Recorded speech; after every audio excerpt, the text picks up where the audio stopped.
Canon PowerShot V1 is $900, and it's brought up the question, is a point and shoot camera actually worth it at this price point? Today I want to take an honest look at the V1, and as someone who bought it, see if this was actually worth the money or if there are some better alternatives out there with the same features that I could have bought instead. So is the V1 actually worth it, or did I overpay for a overhyped mid camera?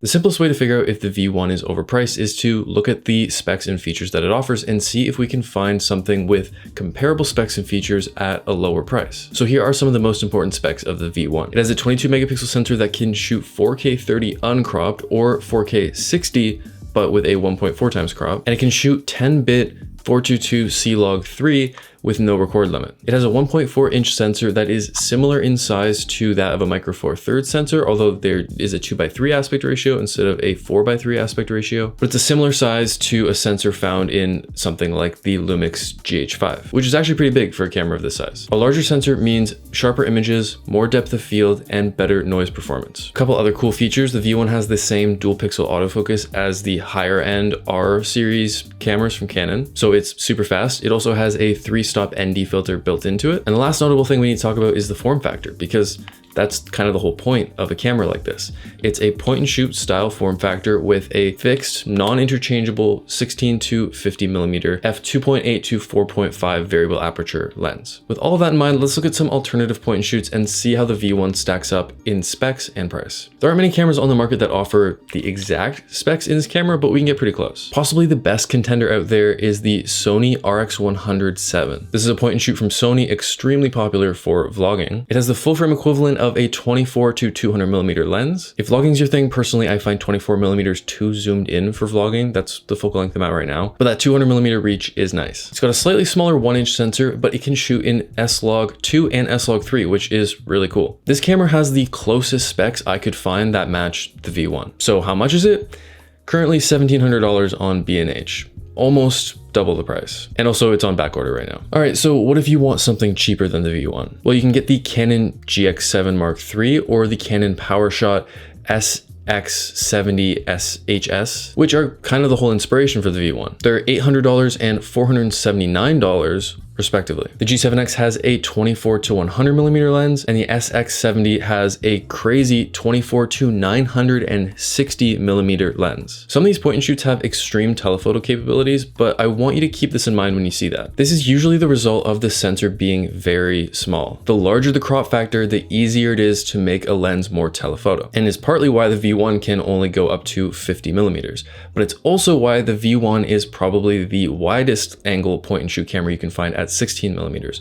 Most of these cameras on this list, the widest they'll go is 24. The G7X has a 1-inch sensor, and the SX740 has an incredibly small sensor at 1/2.3 inches, making it tied on this list for the smallest sensor. Both cameras can shoot in 4K 30, but not 60, and they can't shoot in log. They're also incredibly difficult to find in stock, which you're going to find is a trend with all of the cameras on this list because point and shoots are such a hyped thing right now. And that smaller sensor size of the SX740 HS is going to make a massive impact in your image quality. If you don't care about C-Log or about your images looking particularly professional quality, the SX740, say that 10 times fast, the SX740 is actually a really fun, awesome little camera. For under $500, it would be a great casual photography camera just for fun. But neither of these options provide the same quality and specs of the V1, so let's keep looking. The Fujifilm X100 VI and X100 VI are really hyped, popular point and shoot cameras right now. I have a few friends who have the X100 VI and they love it. I won't go over all the specs with this one, but it's safe to say with the exception of no zoom lens, the X100 VI is way better than the V1 in most aspects. 40 megapixel APS-C sensor, high quality video modes, and a beautiful 35mm f2 lens. Not to mention the Fujifilm simulations that everyone loves. This camera looks great compared to the V1, but like the Sony,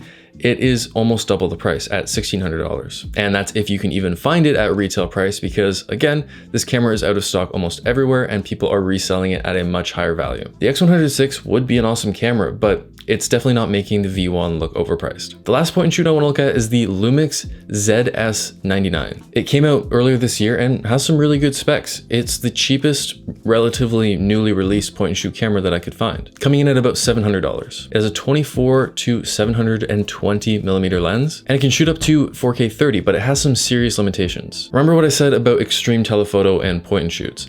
This camera has the same sensor size as the Canon SX, I keep messing that up. This camera has the same sensor size as the Canon one we just talked about, which is closer in size to that of a phone sensor. Looking at sample images from reviews of this camera, it's clear that this sensor size impacts the image quality. You are not getting incredibly sharp photos out of a camera like this. It also has a 30-minute record limit, no audio I/O, so no external microphone, and as far as I can tell, it can't shoot log. If you're just taking fun photos, again, it would be an awesome, casual, fun little camera, but it's lacking a lot of the video features of the V1, and again, that really small sensor takes away all of the potential of being able to get something really high quality and professional looking out of this camera, which is not the goal of the point and shoot, but you can actually achieve with the V1 if you're in the right conditions. There are a million point and shoots on the market. I could go on forever, but the point is, if you're looking for something cheaper than the V1, you're going to be sacrificing a lot of the video features and image quality that comes with the V1.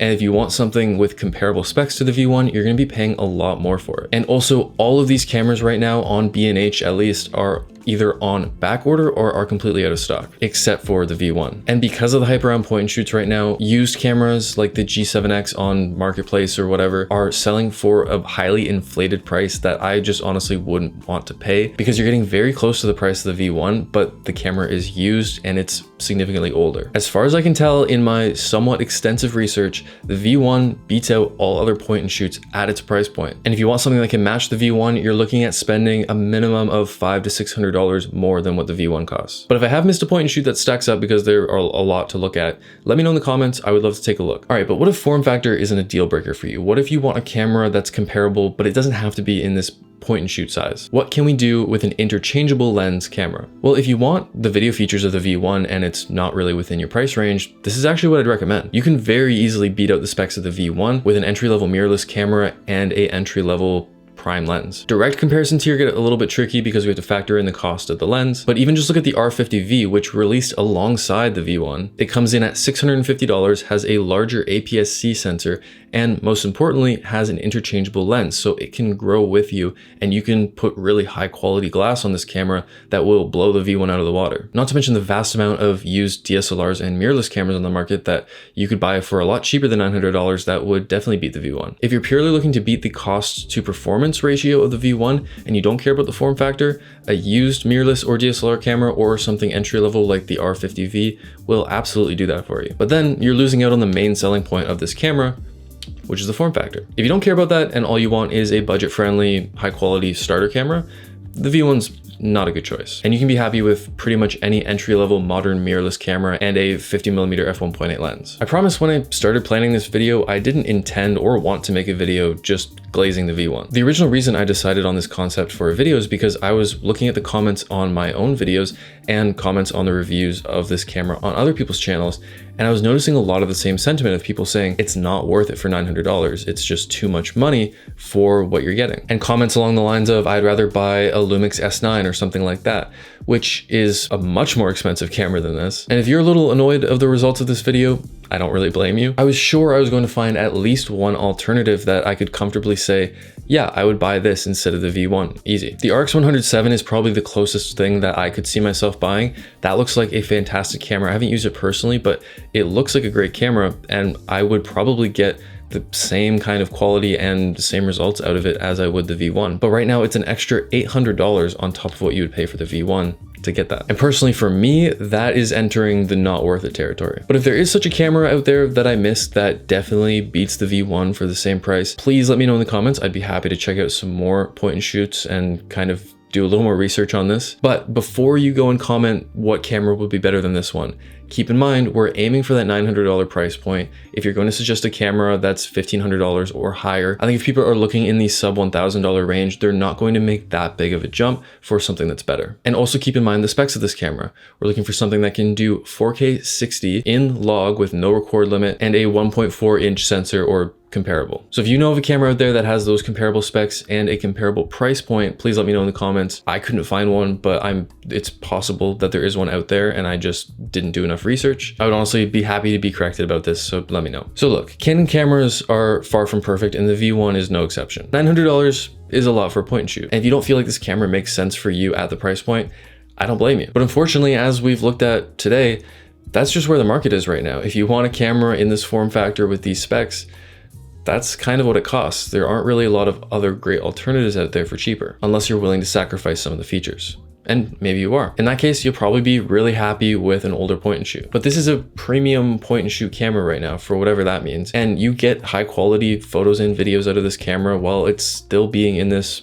fun, convenient form factor. I've already tested it out, and under the right conditions, I can blend footage from the V1 with my R5 Mark II without it being overtly noticeable that these cameras are at completely different price points. You can go check out my full review on this camera if you want to see more of that. The PowerShot V1 is not the right camera for everyone.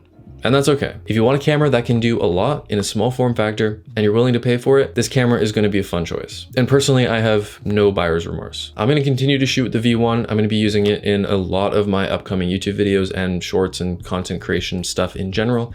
And I'm also going to be testing the limits of it and seeing really what results I can get out of it and what practical applications I can use it in. But that's all I have for you in this video. If you enjoyed it, hit the like button, subscribe if you want to see more stuff like this, or just in the comments, let me know your thoughts about the V1. I'm sure I don't have to prompt you for that. I'm sure people are going to let me know their thoughts. But thank you guys for watching. I'll catch you in the next one.